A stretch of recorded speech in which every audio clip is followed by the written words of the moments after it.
Heute sprechen wir über den Frostriesen in Call of Dragons. Das Ungeheuer ist neu hinzugekommen in Season 2.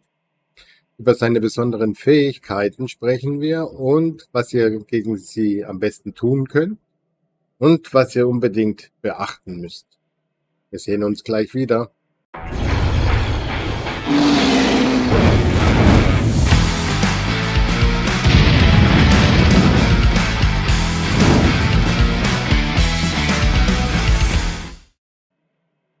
Schön, dass ihr wieder da seid. Mein Name ist Murir und wir sprechen heute über den Frostriesen in Call of Dragons, der in Season 2 dazugekommen ist. Fangen wir doch mal an mit der ersten Fähigkeit. Der Frostriese wirft einen Schneeball auf eine zufällig feindliche Legion. Fernkämpferlegionen werden priorisiert und verursacht Schaden bei allen Legionen innerhalb eines bestimmten Radius um den Aufschlagpunkt des Schneeballs. Schadensfaktor 1000. Nächste Fähigkeit. Der Frostriese markiert 3 Legionen. 12 Sekunden später erscheint unter allen markierten Legionen ein Eiszapfen, der allen Legionen in der Nähe Schaden zufügt und sie in die Luft schleudert. Dazu kommen wir später noch einmal, weil das ist sehr wichtig zu wissen. Der Frostriese brüllt vor Wut, schleudert alle feindlichen Legionen in die Luft, stößt sie an den Rand des Verstecks und erzeugt eingefrorenes Gebiet. Der Frostriese erzeugt massive Eiszapfen im Versteck. Er hört auf, diese Fähigkeit zu wirken, wenn seine verbleibende Lebensbalken unter 50% sinken. Der Frostriese markiert eine feindliche Legion außerhalb von gefrorenen Gebieten und rollt Momente später einen Schneeball zum markierten Ziel, der Schaden bei allen Legionen im Weg verursacht. Schadenstyp ist Fähigkeitsschaden physisch, Schadenswert 100% der Max-Einheitenzahl der Legion. Der Schneeball explodiert, wenn er Eiszapfen oder Mauern trifft und verursacht Schaden bei allen umliegenden Legionen. Versteck dich hinter einen Eiszapfen, um dem Schaden auszuweichen. Das ist sehr wichtig zu wissen, das gehört nämlich zu Phase 2, dazu kommen wir später noch einmal. In der zweiten Phase erleidet der Frostriese 100% weniger Schaden. Das sollte man sich merken. Frostmana-Steine werden in gefrorenen Gebieten produziert. Wenn die zweite Phase beginnt, sammle sie ein, um einen Bonus zu erhalten. 30 Sekunden lang 50% mehr Angriff für die Legion und jeder Mana-Stein reduziert 10%. Ruf der Ahnen ist dieses hier, also 10% reduziert ja seine 100%, dass er wieder mehr Schaden nimmt. Und im Ganzen sind es 10 Mana-Steine, die er erscheinen lässt. Also 100%, 10 Mana-Steine, 10%. Das hat fast jedes Ungeheuer. Der Frostriese ist immun gegen alle Debuff- und Behinderungseffekte. Der Frostriese zerstört einen Eiszapfen, wenn er ihn erreicht oder trifft, also wenn er hingelaufen ist oder ihr ihn hingepullt habt.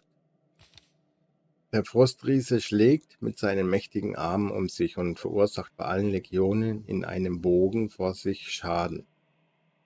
Das sind eher die normalen Attacken, machen nicht sehr viel Schaden. Der Frostriese stampft auf den Boden und verursacht Schaden bei allen Legionen in einem Bogen vor sich. Eisbrecher. Der Frostriese stampft auf den Boden und verursacht Schaden bei allen umliegenden Legionen. Schadenstyp Fähigkeit, Schaden physisch 500, also eine stinknormale Attacke. Der Frostriese schwingt seine tödlichen Arme und fügt allen feindlichen Legionen in einem Rechteck vor sich Schaden zu und schleudert sie dabei in die Luft. Das seid ihr, glaube ich, auch kurzzeitig betäubt. Nach einer kurzen Vorbereitungszeit verursacht der Frostriese Schaden bei allen feindlichen Legionen in seinem Versteck und schleudert sie in die Luft. Versteck dich in einen Eiszapfen, um dem Schaden auszuweichen. Kostet 50% der maximalen Einheitenzahl, wenn man nicht hinter einem Eiszapfen in Deckung gehen konnte. Das ist schon enorm. Aber was hier jetzt wichtig ist, ist dieses hier. Und zwar erstens diese 100% in Phase 2. Die Mana-Steine, die gesammelt werden sollten, weil sie ja jeder Mana-Stein jeweils um 10% reduziert. Aber es kann nur jede Legion einen Mana-Stein einsammeln. Und nicht zu vergessen die 30 Sekunden, die ja plus 50% Schaden macht. So. Dann kommen wir mal zu unserem Kampf, den unsere Allie geführt hat mit dem Frostriesen. Dann seht ihr das Ganze noch einmal live. Wie ihr sehen könnt, haben wir hier der Großteil nur Armbrustschützen, weil die am meisten Schaden bei den Ungeheuern machen. Ein Tank ist völlig ausreichend. Solltet ihr nicht so viel Armbrustschützen haben, dann könnt ihr den Rest mit Magiern auffüllen. So, der Kampf beginnt. Erstmal ist nichts zu beachten. Die Armbrustschützen machen halt recht viel Damage. Jetzt seht ihr hier, da haben manche einen blauen Kreis außenrum. Erstens solltet ihr weg vom deinen Kameraden. Am besten hier in die Mitte rein und hier unterhalb, weil genau aus diesen blauen Kreisen entsteht nämlich dann dieser Eiszapfen. Und diesen Eiszapfen brauchen wir später.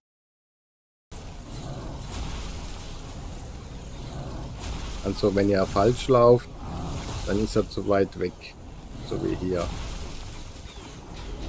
So.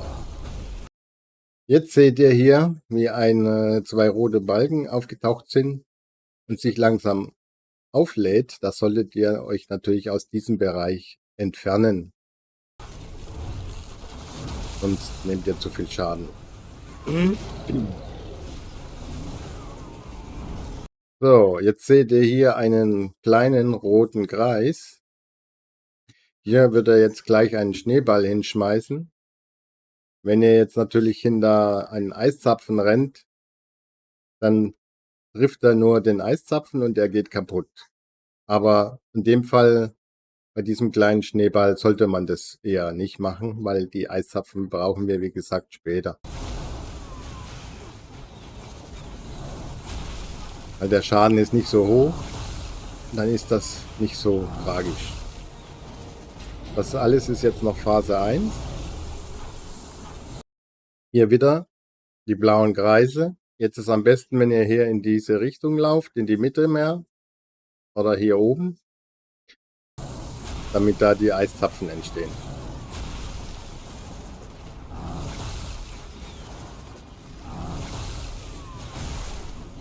So, dann wird da weggeschossen, wenn die Eiszapfen rauskommen. Jetzt lädt er hier wieder seinen roten Balken. So. Dürfte bald eine große Attacke kommen. Weil da taucht dann ein riesengroßer roter Kreis auf. In dem könnt ihr nur Schaden verhindern, wenn ihr hinter diese Eiszapfen kommt. Dann nehmt ihr keinen Schaden. Solltet ihr aber hier außerhalb des Bereichs sein, dann verliert ihr 50% eurer Einheiten. Das ist enorm.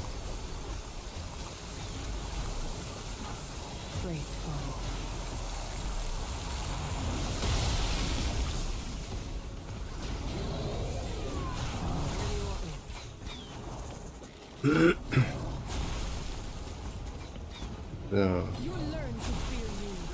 Dürfte bald die Phase 2 beginnen.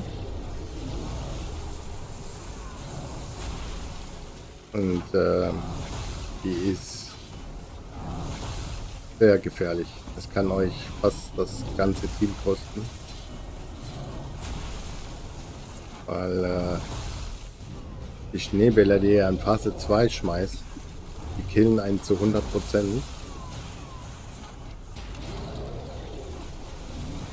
Und es ist wichtig, dass ihr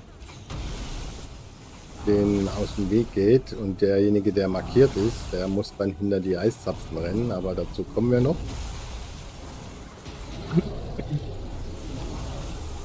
Und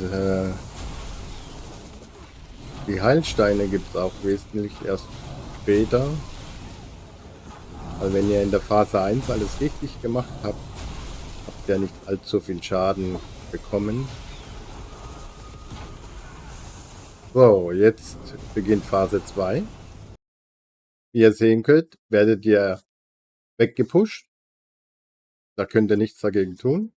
Alle nehmen Schaden. Und während ihr hier der Phase 2 hier außerhalb dieses blauen Bereiches seid, nehmt ihr konstant Schaden. So. Jetzt seht ihr hier die rote Linie. Jetzt ist ein Spieler markiert. Und dieser markierte Spieler wird dann mit einem großen Schneeball beschmissen und der sollte dann Schutz suchen hinter einem Eiszapfen. Dann nimmt er keinen Schaden. Aber alle, die hier in diesem Bereich sind, wo der Schneeball geschmissen wird, werden auf der Stelle getötet. Die ganz komplette Legion. Und wie ihr hier sehen könnt, sind ja hier jetzt 10 Mana-Steine gespawnt. Und pro Legion kann einer einen Stein einsammeln, weil er ist im Moment 100% geschützt. Und mit jedem Stein tut er seinen Schutz um 10% verringern. Deswegen, wie ihr sehen könnt, hat er einige gekillt. Ja, 136.000 und noch ein paar. Und er müsste jetzt hier hinter den Stein rennen, hinter den Eiszapfen. Tut er aber nicht. Somit hat er jetzt mit seinen Kameraden mitgekillt. Hier genauso. Der versucht jetzt wegzukommen von seinen Kollegen. Also aber hier hinten den mitgenommen, weil er nicht sich keine Rettung gefunden hat hinter dem Eiszapfen. So. Und dann ist er Phase 2 beendet und beginnt wieder Phase 1. Und dürfte jetzt gleich geschafft sein.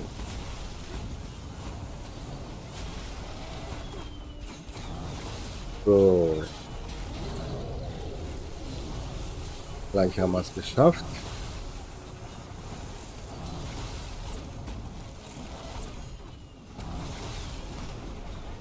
Das sind wieder die weißen Kreise, wo wieder die Eiszapfen rauskommen. Aber er hat nicht mehr viel. Gleich haben wir es geschafft. Und das ist normale Stufe. Elite ist natürlich eine ganz andere Hausnummer.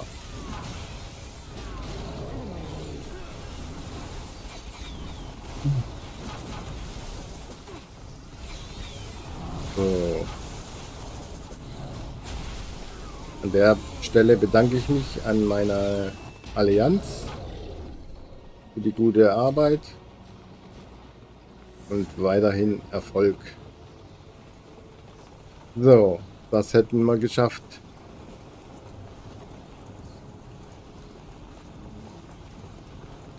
Ich bedanke mich fürs Zuschauen.